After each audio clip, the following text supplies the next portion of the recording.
From the bobsled run, to the curling house, to the skating and hockey venues.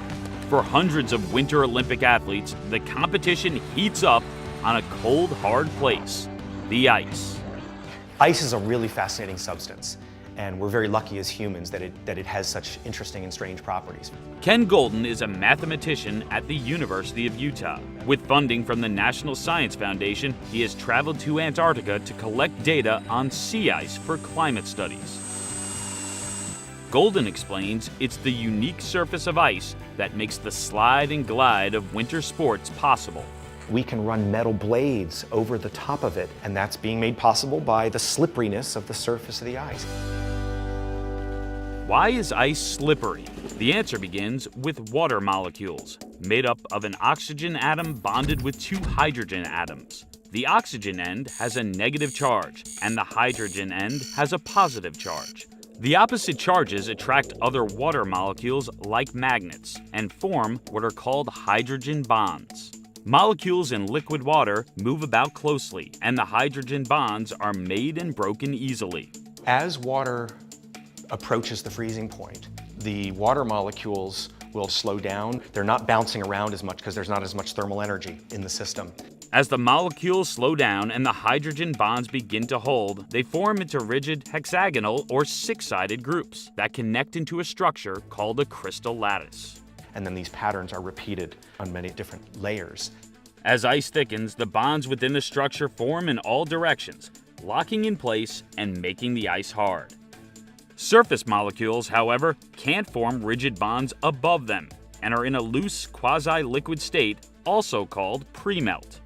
Under a hockey puck or a skater's blade, this layer acts like a lubricant that allows almost frictionless movement over ice, just what the athletes need to glide. A lot of it here that we're concerned about is the quick and the speed of the ice. So anything that's going to draw on that or create a problem for that, we try to eliminate. Todd Porter is facility manager of the Utah Olympic Oval near Salt Lake City, home of the 2002 Winter Olympic speed skating events and where the 2014 U.S. Olympic speed skating team trials were held.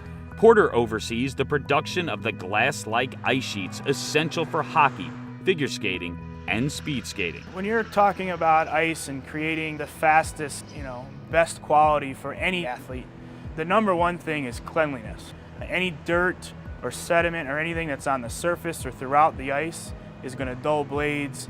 The water for all the ice surfaces at the Oval first goes through a filtration system that removes impurities before being applied to a concrete slab. The refrigeration plant sends a cold brine solution or salt water through pipes in the concrete. Why brine? Salt ions keep water molecules apart so they don't form hydrogen bonds as easily to become ice. That means salt water freezes at a lower temperature than fresh water. The brine solution chills the slab so the layers of filtered fresh water put over it will freeze solid. So that system allows us to create a nice clean surface that has a really good strong bond but also has a fast surface.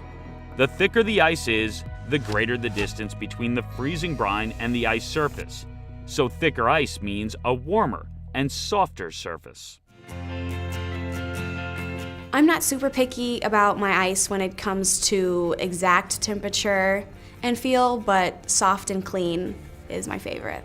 For figure skating, hockey, and short track speed skating, the ice is about 1 inch thick, but ice surface temperatures are different, creating the best surface for deep edges and curved lines, quick stops and starts, and traction. If the ice is really thick, which we tend to not like too much, it makes it really breaky and brittle. Ice on the long track oval is thinner, about 5/8 of an inch.